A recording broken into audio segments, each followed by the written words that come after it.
Tere tulemast taas Harku järve äärde, näete, päike on välja tulnud, ilm on väga ilus ja soe. Ja nagu ma näen, on ka tuul natuke vaiksemaks jäänud, aga ega sellest suurt vahet ei ole, sest näed, ikka lained seda natukene materdavad. Nüüd võiks temaga juba sõita. Sõitmiseks see täitsa kõlbab. Ainukene point on selles, et ei saa. Ma ei ole saanud vesirattaid ära parandada. Ja üks asi, mis mulle veel just praegu teadmaks sai, on just nimelt see, et kohalikud noored, sellised teismeelsed 15-16, käivadki lõhkumas seda laeva.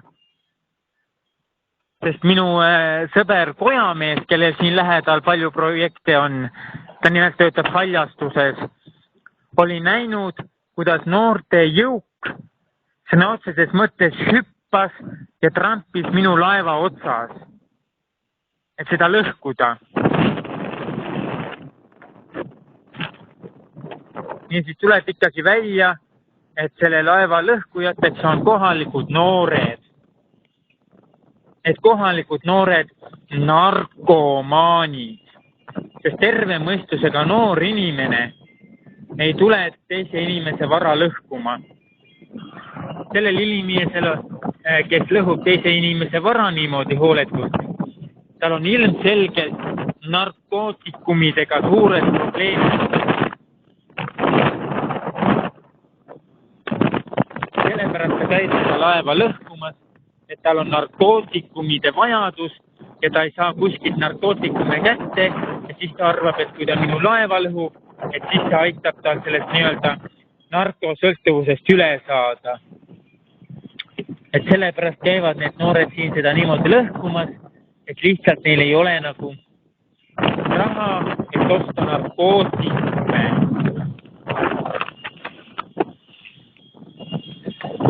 Täna võimegi pikemalt sellel teemal peatsuda. Sest nagu te näete, on näha kilomeetri peal tugevad purustusjäljed.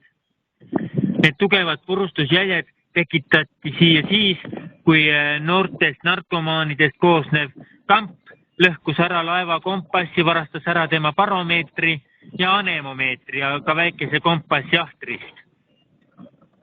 Et selle tööga said hakkama ikkagi noored narkomaan joodikud. Ja mina arvasin, et see oli kalameeste töö. Sest see lõhuti ära tol ajal, kui oli veel nii külm vesi käesoleval aastal, et ainult kalamehe kummikutega sai talle ligi minna. Ainult kalamehe kummikud pidid jalas olema, muidu ei saanud sellele laevale kuidagi läheneda, sest vesi oli nii madala temperatuuriga. Uskumatu. Aga näed, minu sõber Kojamees, haljastuses töötav inimene, nägi siit mööda sõites, ta tihti sõidab siit mööda. Nägi siit tihti mööda sõites, kuidas noored käivadki oma narkosõltuvusest tingitud vaegusi minu laeva peal välja elamas. Sest nad ei saa aru, et normaalne inimene ei lõhu teise inimese asju. Aga narkomaan lõhub.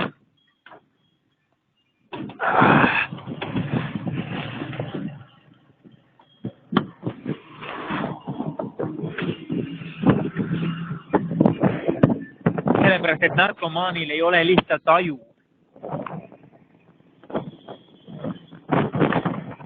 Päris vahva on vaadata, kuidas vesi lainetab.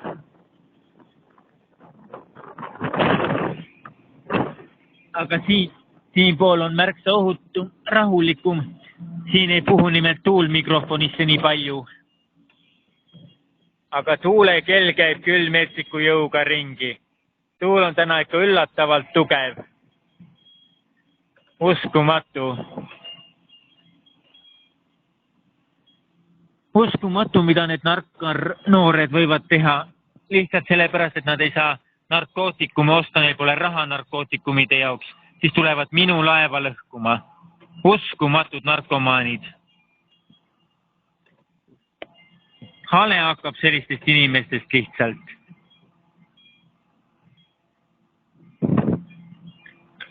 Ma nüüd tuleval esmaspäeval lähen käin Harju elektripoes ja pean ostma uue desituled laevale. Kui ma uue desituled olen ära ostnud, ümber töödelnud ja uuesti laeva peale panen, siis ma pean laeva siit ära viima. Siis läheb laev remonti ja jääb ootama keevitajat. Siis ma sellega siin enam ei saa nagu enne sõita, kui vesirattad on kokku keevitatud.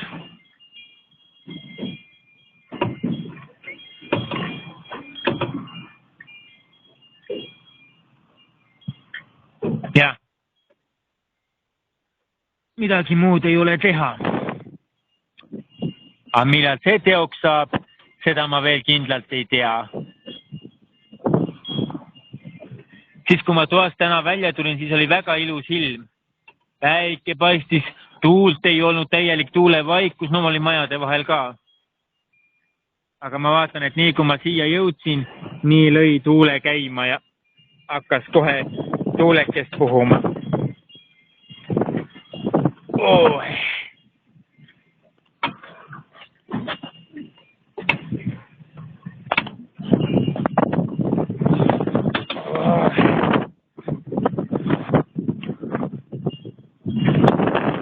Nii, sätin ennast nüüd siia niimoodi mugavalt istuma.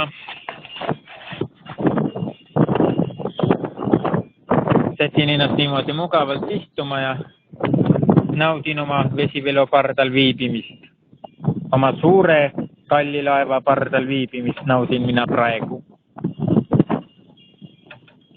Aga nende noorte asjus peab küll midagi ette võtma. Ma paneksin siia hea meelega, kui ma rahad kokku saan, jahimehe kaamerad. Ja oi, sellega saab mõnusalt nalja. Ma korjan rahad välja üüriliste abil. Siin selline üüriline nagu Väino maksab mulle 5. 350. Ja oi, kui mõnus saab olema, kui ma ostan jahimehe kaamerad ja panen siia ülesse. Siis on kohe näha, kes käib siin lõhkumas. Näe. Avastasin just pisidetaili. Keegi on üritanud siin suure hoolega kätte saada seda, kuidas ma ütlen, kruvi siit sees, näete. Keegi on ilmselt jalaga seda löönud. Ikka peab olema see ilmselt narkomaanist nooruk.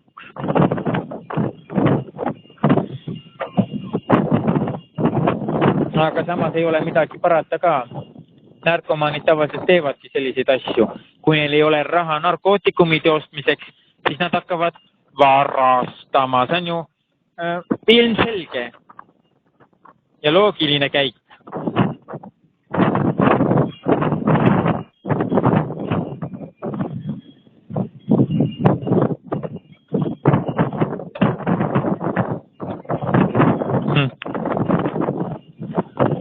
Küll on ikka ilus ilm.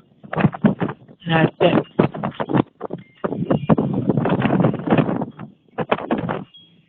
Päikene paistab. Hästi jälle päike paistab. Ilm on väga päiksepaisteline ja ilus, aga tuult on palju.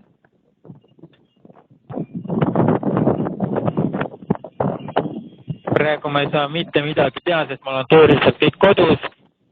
Seepärast, et praegu ei ole niikuinii mitte midagi teha, muidu ma oleksin kruvikeeraja kaasa võtnud ja selle Bolti kruvi uuesti kinni keeranud, aga noh,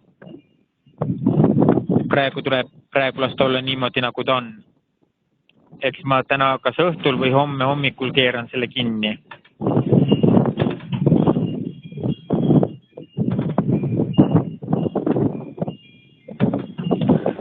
Aga lihtsalt kahju on sellest,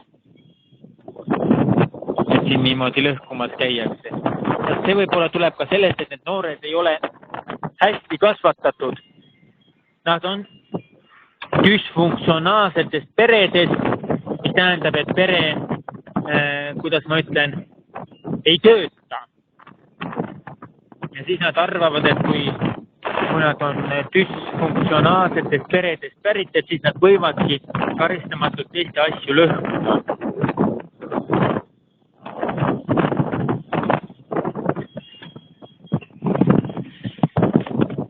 Aga ei ole mitte midagi teha.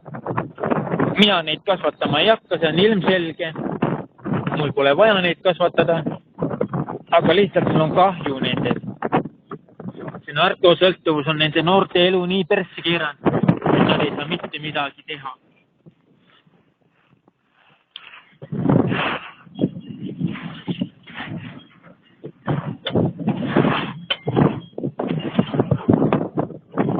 Nii.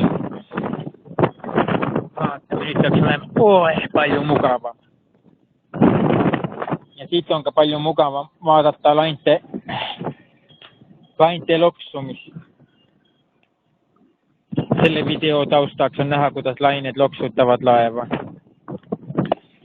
Ja palju mugavam pöörata aeg-ajalt kaamera tuulekella poole ja lihtsalt kuulata tuulekella, aga siin praegu ei kuule seda. Sellepärast, et tuul puhub rohkem nii valjusti mikrofoni, et see kuuleb ainult tuule puhumist. Aga jah, päris mõnus asi on. Rahu, vaikus, ilus ilm. Ei ühtegi vägistatud pubekatega narkomaani pole minu laeva lõhkumas praegu. Kauaks see nii jääb, ma ei tea. Aga sellega ma praegu siis oma Alondra blogi lõpetan. Näeme siis varsti jälle, kui ma kas täna õhtul või hommikul tulen laeva uuesti vaatama ja võtan ka mõned tööriistad kaasa, et siin üht-teist nipet-näpet parandada. Tšau-pljau selleks korraks.